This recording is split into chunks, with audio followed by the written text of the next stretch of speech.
dive into the ruin, meeting the ghost of Radek Stungenthumbs, a Dwemer who asks us to get some pyroil tar for the blade. We find some tar off a Dremora lord deep in the ruin, which was a fun little dungeon. With the tar and blade, we have reforged True Flame, and Almalexia congratulates us. Almalexia then tells us of Sotha Sil, whom she claims has gone mad. is behind the attack and has become a danger to all of Morrowind. I True knew it was Flame is capable of deactivated. killing itself, and it's up to us Remember when to I told stop you I was it. working We're 4 hours? transported What I to the meant Clockwork City, stuck was here I until was we supposed to do escape, what I do in and so 8 hours begins. in 4. Oh my The god. Clockwork City, unlike the G7, labyrinthine you sewers poor or bastard. repetitive Mwah. Dwemer ruins, is actually an interesting dungeon, and a suitable and logical progression in difficulty for a character who, reasonably, Is that a only completed the main Velociraptor? quest. This includes the monstrous Imperfect, a giant mech boss fight.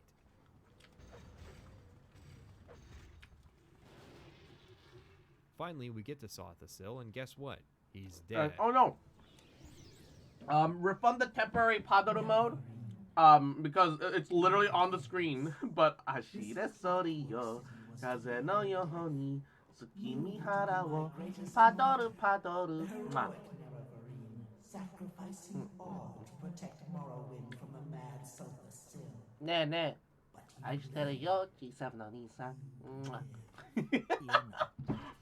Emoto Cross strikes again.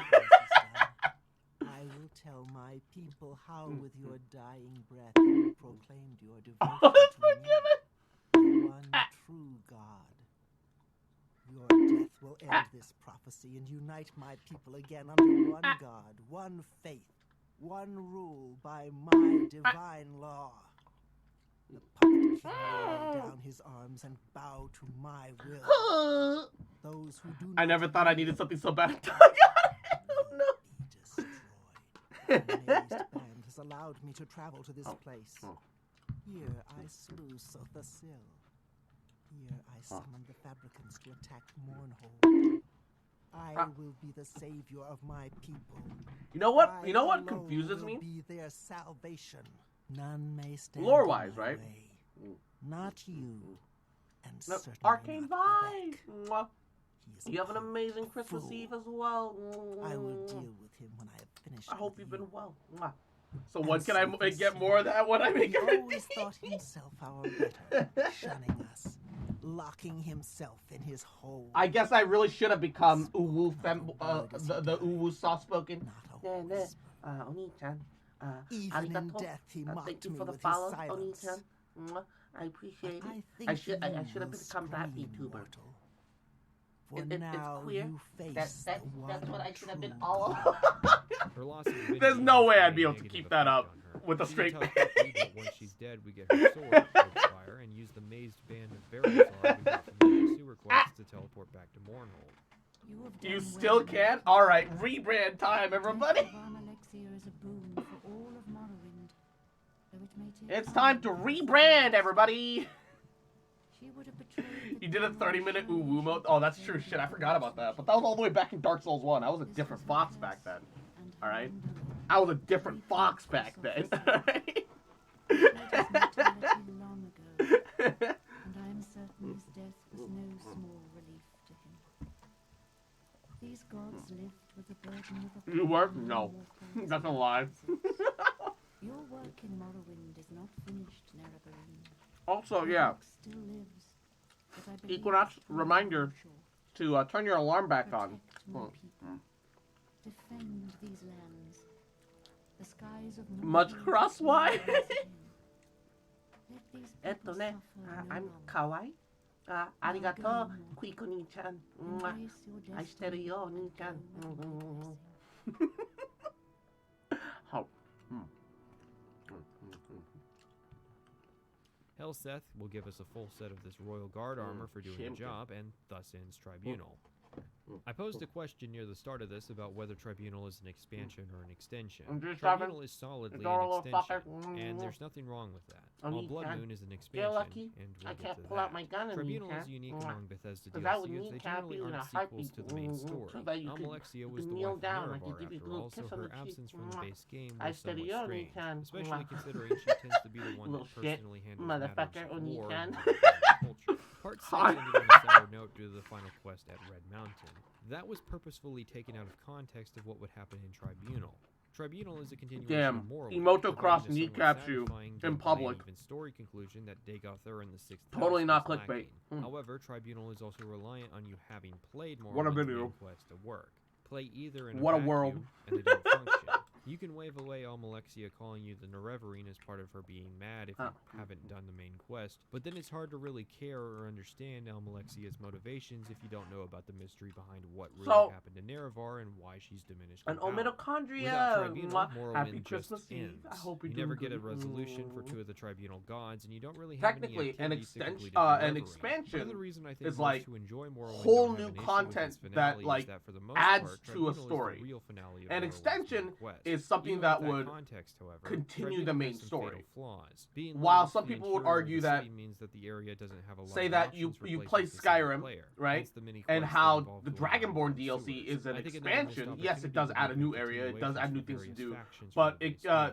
For theoretically it could how also interesting would it be to see continue some on extra from the main quests story from where you Adorn left and off after Valhalla defeating related to the Alduin. recent succession So of King it could Helfrich, also or be some considered an Telvanni extension, quests where or they are both the technically. political It's more underdogs. both. The Imperial Legion and Cult could have had some Is Noel, representation, Ito, and there would have Goro, been and some Ben in a obvious good team? opportunities for Yeah, the I'd Tribunal say so. Temple, or a return of characters The who only left at the issue end that of I all see in quest that lines, is like that Jim Stacy and Inu Halal. Ito and Noel are both Or kind of how about selfish some and new want factions, field time, like an and they opportunity also to want the learn same more about gear, House so they're going to be Dress and fighting over a House lot of Dora. stuff. House Dress, as But Daedra outside of that, worshippers, yeah. would have been a perfect opportunity to explore what would become the reformed tribunal of post-Morrowind, that being Boethia, Mephala, and Azura.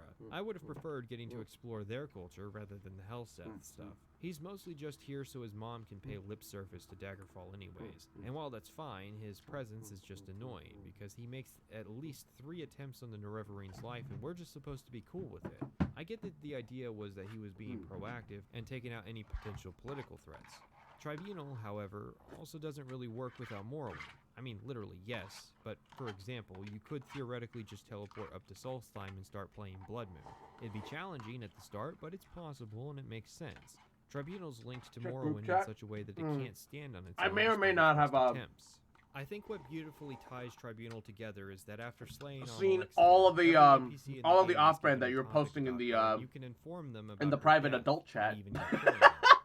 And those NPCs, That might have been part of regardless my their waking up belief system, ceremony won't today. take offense at that. Yes, even Nabani Mesa, an Azura worshipper who denounces the false tribunal, takes offense at the notion of us having killed them.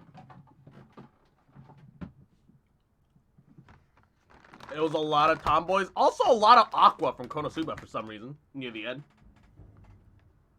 Oh, it was between turns of Civ. There was a lot of midriff too, and goddamn. This off-brand, let me in, let me in. For so long, coming to a more recognizable land of forests with wolves and bears feels alien. Sadly, that Unlike one's Tribunal, a this bit of is a an open private land DM mass. between a Solstheim couple of itself people. is actually It's not pretty like small. The entire island being it's about not like the size it's not of like part the of Morrowind's the Even without the artwork that excessive Ottoman speed I have, it does not take long to traverse the island. drew Yet it after feels like a wild he could have wasteland. commissioned of There me are and only 3 Benti places of refuge, having and between all that is a lot of sensuous wildlife that is romantic going to try and intercourse. kill you.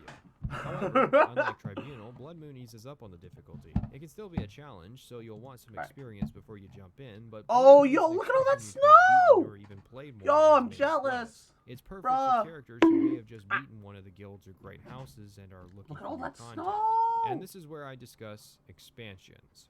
Blood Moon is an expansion. There's a good deal of new land to explore, some new factions to play with, a lot of new items and creative quests, and 2 separate quest lines, each with branching paths and clear progression that don't rely on random and unforeseen choices. Most of the NPCs in the base game, near the start, will rattle off a rumor about Solstheim. All of them.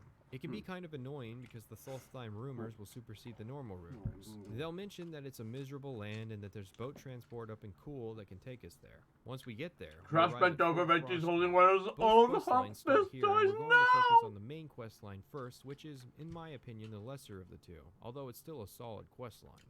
In this line, we meet Genuinely? Captain Curious, who wants us to I don't uncover the understand cause of the fisting. low morale in his troops lately. He Is asks there the anyone guards, that's it becomes into apparent there's fisting? some sort of And ban can you on explain liquor at the why fort, what the and appeal offering is drinks reveals in that the fisting? issue is that the captain ordered the fort I become genuinely, dry. I Curious says genuinely it don't wasn't get his it, decision. The but I alcohol wish just to stopped learn. coming in. He suspects the priest, who denies having anything to do Don't with it, explain blaming that, the okay. captain. Going to the priest's office reveals that he's been stashing alcohol for what he claims to be the benefit of the troops. I tell the captain the truth, and he congratulates us. Next, Curious is worried that some weapons are being smuggled out and sold back on Vardenfell. We have a choice of working with 2 of his men on the matter, and so I work with Sena Lucius. How do we get He's this? sort of a No, we don't proto-companion get that will this. That's pop the up in point. Later games. Anyways, Lucius That's is my question. as he makes it easier to solve the case, but he sucks in a fight. We meet with the smith, Oh, how Zeno do we- Faustus, I and don't- he says he overheard soldiers talking about a weapon stash in a nearby cabin. Blindfold. Sure enough, there's some legionaries in the cave who are hostile to us. After a lot of attempts of trying to keep Lucius alive, we get to the smuggler's leader, Gualterius Spurius. He went from 0 to 100 in literally And he 0 offers to leave nanoseconds. peacefully. I don't allow this. However, on our return to the fort, we find it has been attacked. Carius is missing, and whichever proto-companion we don't choose asks us to go to the Skull tribe on the north side of the island and ask if they know anything about the attackers. The Skull Asked my are girl if warlords she with wanted to the try Ashlanders fisting. She over tried to in punch my Denmark. face and This made makes sex them a with my fairly dad. Oh distinct no! entity. I meet their leader, Tharstan Heartfang. Like the Ashlanders, he has issues with the Imperials, believing them to be corrupting the land. He sends us to Korst Windeye for more information.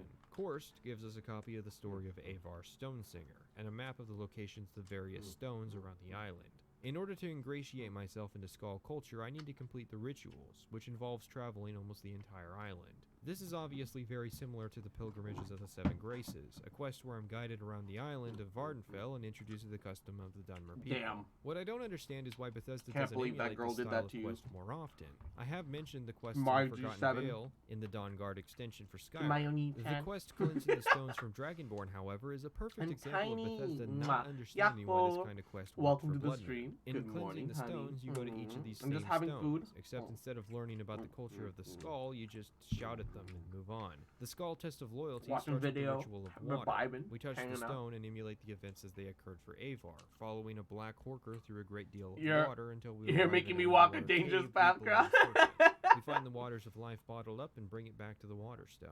The ritual of earth involves solving a musical puzzle inside a barrow, a Nord burial tomb with Draugr inside it. Boy. Oh, Draugr. The ritual of beasts Boy, do I has us love me some assisting the good Draugr. And beast, a giant bees. polar bear, Mwah. fight off Good a pack morning, of right good morning, We either cutie. have to Good heal morning, the bear or honey. set aside it as it heals. Nah, The nah. ritual of trees morning, has us honey, assassinating a Mwah. Reichling to acquire some strange seeds, making the forest brigands This is escorting a- the Reichling friendly to us and taking the seed back to the clearing so that it will grow. The Mwah. ritual of the sun has us encountering Grawl, strange I ice had creatures, and once we acquire a 3 flaming pieces of eye from its chicken. corpse, we activate an ice wall and I've free got- the sun. Finally, the ritual of the wind involves entering another barrow I to think free the 3 winds more from the left. greedy man's bag. And I'm These debating on rituals another. introduce us to the skull into Salthsheim in a fantastic But way. also- I cannot understate that. Meh. While the quests sound simple, and they are, Unya. there are 2 elements to all of them that And make Luca them work. Kira. The first Well, is that good you have morning, to look how at are the map you? in your inventory rather than And simply Tiny, I'm having doing the stones good. marked on your regular map. I This slept makes pretty the well, quest immediately all things different since considered. it relies on you Oh. cross-referencing the general layout of Salthsheim with a Well, I'm just hand-drawn vibing. approximation of the stone's location. Yeah, The second is that burp. you need to read Oh, the story of Avar Stonesinger in order to fully understand your objectives. Rather than following the directions of a guide character or intuiting the directions from a waypoint marker, the point of the Equinox, I didn't exercise fall is to asleep until emulate the 5 actions a.m. of Oh, Avar by actually reading the story. And oh my And this god, contrasts to nicely with the Seven 27, Graces, as well as the quests that introduce us to each Hashira Ashlander tribe. In the Sodio, Seven Graces, there are enslaved Zucchini Daedra Hara begrudgingly Wo, playing the parts you're meant to Padaru, emulate over and Padaru. over. For the Skull, however, it's much more naive and Bruh. innocent, like the Skull culture, and its circumstances align well enough that you can emulate the story perfectly. You also meet many of the new enemies along the way, see many dungeons and side quests that you Ju-Chen can just do, here and to generally become more incite savvy to violence the on layout of the Christmas Eve. island. It feels like Damn. completing the ritual is genuinely earning our way into the Damn. tribe in ways that the Ashlander Just Nerevarine quests here do to not. ignite You don't just learn violence. the customs of the tribe and do them some small favor. Obliging these people and performing their rituals shows a level You know of what? I am dedication gonna have the other one more people who piece. have come to this island have not. I am gonna do it. Which leads nicely into our next It's quest. Christmas. Tharstan wants us to prove our wisdom by investigating Merry the Christmas. crime. Rigmore Halfhand claims that Ingar Icemane has I'm gonna stolen do the furs Japanese from his thing. home. KFC You know how Christmas. much I love investigation. Asking around, Ingar appears to not have any You good took motives. everything from The me. Skull lives I don't in even the know who you lifestyle are. for needed furs the tribe would have provided. Lucy, Ingar's wife, states Ingar's innocence and claims that somebody may have framed Ingar to disgrace him, possibly Rigmore. Rigmore says he doesn't know why Ingar would steal his furs, although you will find a note in the Icemane home indicating a short affair between Risi and Rigmore. Tharstan, armed with this information, allows us to choose. We can either exile Rigmore or send him to the wolves. These are Nords, so obviously wolves are the correct option.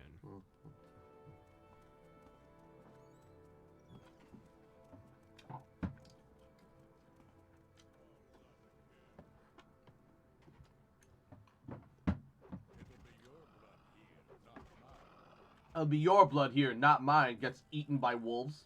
Eaten alive. Bruh. Tharstan now asks we prove our strength, and we meet with Korst near the lake. The lake being on fire, Tharstan believes a Draugr Lord is causing this phenomenon, while Korst believes it's a sign of the Blood Moon prophecy. You no longer bear the burden of prophecy. You have achieved your destiny. You are free. The lie detector determined that was a lie. We go to investigate and find the Draugr Lord, Aslip. He tells us he was a mage who became a Draugr so that he may prevent the incursion of some frost Atronachs. Don't you mean you became a Draugr in service of the dragon I priests? want to retail. Oh no. He asks us to help, and I oblige him. We wipe out the Atronachs, and we get a cool ring from him before he embraces death, having completed his goal. Korst congratulates us on ending the threat, and we return to the Skull Village, only to find it under attack by werewolves. We defend the town, and upon entering the Great Hall, we find the honor. That doesn't quite work when you try to ada in an emoto voice. That doesn't quite check out. And in 3 days, we'll become a werewolf. How this works? It's something's not quite right. Something not quite right. The village until cured, and this is a big choice for the quest line. And unlike Tribunal, it's rather obviously a choice. If we're cured, we become Bloodskull and further our relationship with the tribe. If we become a werewolf, we take up working for the Daedric Prince, Hircine. Now, while we may have cured ourselves, Umbra has returned looking for more Daedric work to complete. Outside of taking the other side of the Frostmoth smuggler quest, his early stages are mostly the same. Good morning, When he's honey. infected I've been with awake for lycanthropy, he chooses to become maybe a an hour werewolf. or two This now. is the main point the players Something encourage like to that. become a werewolf, but you can also get infected by any of the werewolves who start wandering the island after this And, point. Unlike vampires, werewolves are actually well designed and playable. To start, during the day you are your normal self. but at night you transform fine, into a werewolf Bocage. with a host of set stats. I guess You you are are a my little proper fox champ. one-man wrecking crew as a werewolf. Although if anyone witnesses the transformation, then your secret's out. You have to kill a human that night, or you'll lose a large chunk And of also, health the next morning. Luckily, Solstheim I is wipe my rife hands with clean so I can plenty do of this. useless bodies Nah, to nah. feed on. So it I'll forms a eat nice that. gameplay loop. Get over Wake here. up, Mwah. quest during the I'm day, going to settle kneecap down in you, the cave Lee at Chan. night, and then go I'm out gonna hunting. fire this nerf Then shot return into to your a knee. cave and wake up again. That way, I can, when you kneel Unfortunately, down in because pain, Umbra was mwah, not I can cured, kiss you we on the have cheek been to make you exiled better. from 'Cause I Skull love you, Lee Society. Chan. I study Originally, your I didn't neck. have much to Mwah, say about the mwah, first mwah. branch of the quest, as I had played the Skull perspective. Oni-chan, it's From time their to side, die. the quest was just to go into a tomb and fight Nah, a bunch nah, of Oni-chan. werewolves to retrieve a totem. Go to Shindayo. X, kill Y, collect Z. Perish. But for the werewolves, Hircine dispatches us to that same cave with the objective to stop the Skull Hunters from retrieving the totem. There are over a dozen hunters to stop. They will all search the cave for the totem until they find it and will try to leave once they take it. You can even fail if they manage to successfully steal it. This quest is awesome, probably in part because the designers had a reasonable idea of how powerful the player would be due to them being a werewolf. Of course, it's easy to cheese if you just wait until your human form. But let's not. Then we're to perform the Rice Stag, a ritual to try and curry favor with the Skull. A spirit bear has been summoned, and we need to slay it and return its heart to Korst before daybreak. The hunting pack makes like a horror movie, and we split up, even going so far as to gradually get slaughtered. When you become a horror movie in Morrowind. Is a tad bruh. more interesting than the prior quest. Is that a where Dead by literally Daylight go to reference? X, Is kill Tia Y, here? collect Z. Is this a Dead by From the Daylight werewolf reference? perspective, it's less interesting. So I have to clear We the just snow have off to my track car down and try kill to a find bunch of some hunters where and then open kill a on spirit Christmas bear Eve. ourselves. We'll It'd be cool back. to see Alrighty, the cool. hunt from the other perspective, as the horror monster This flower is that's for killing your the grave, isolated Oni-chan. hunters.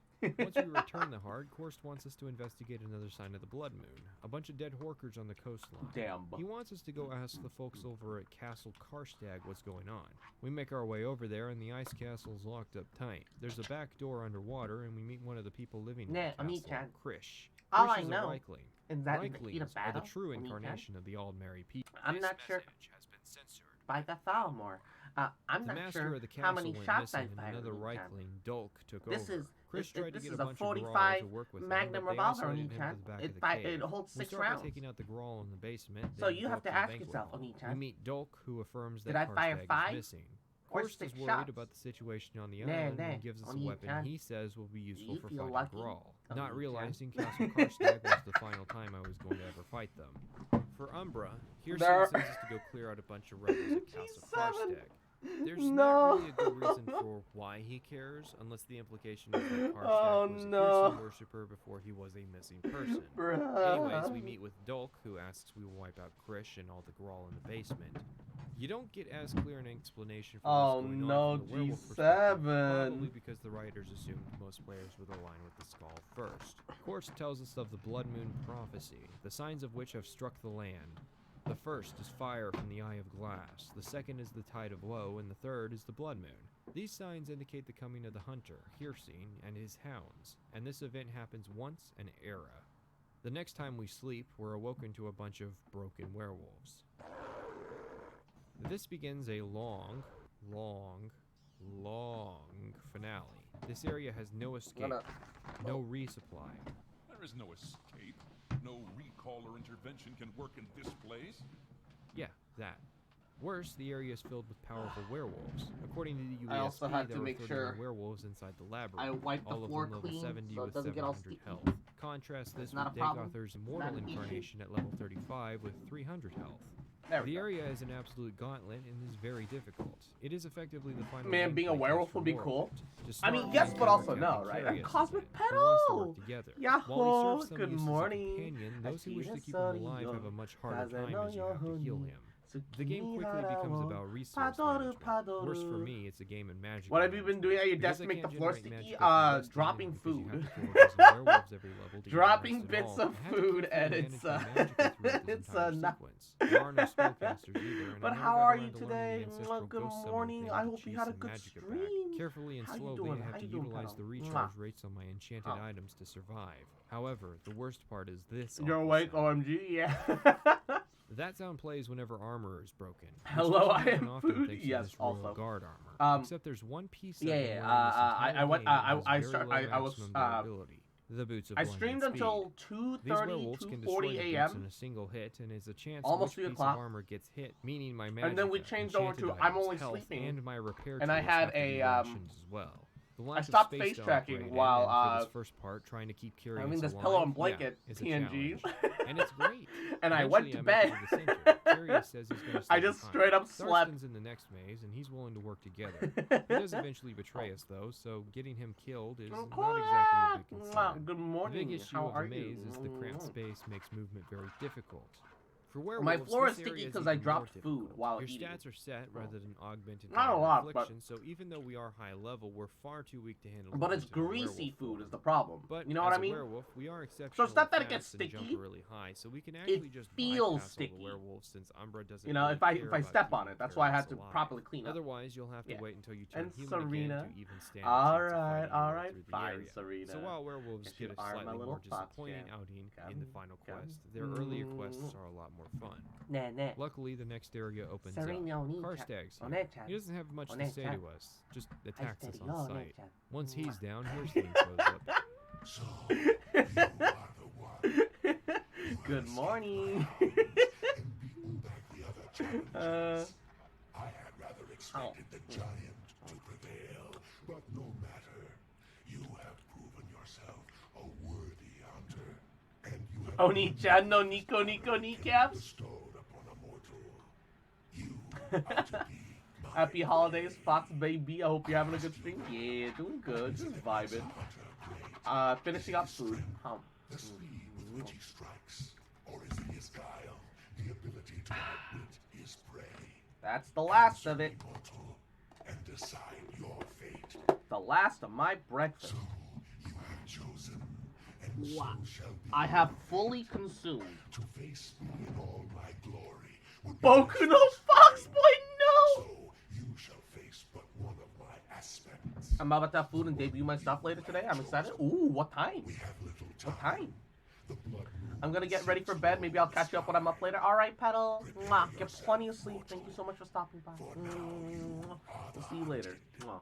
And gosh, I'll break your Nico kneecaps, Oni-chan.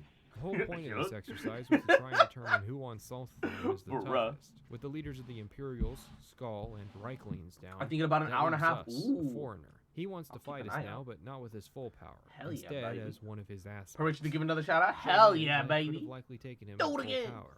I choose his aspect Again. style and got his Spear of the Hunter, which is a cool weapon. Shame I'm out of stuff to do with it, though.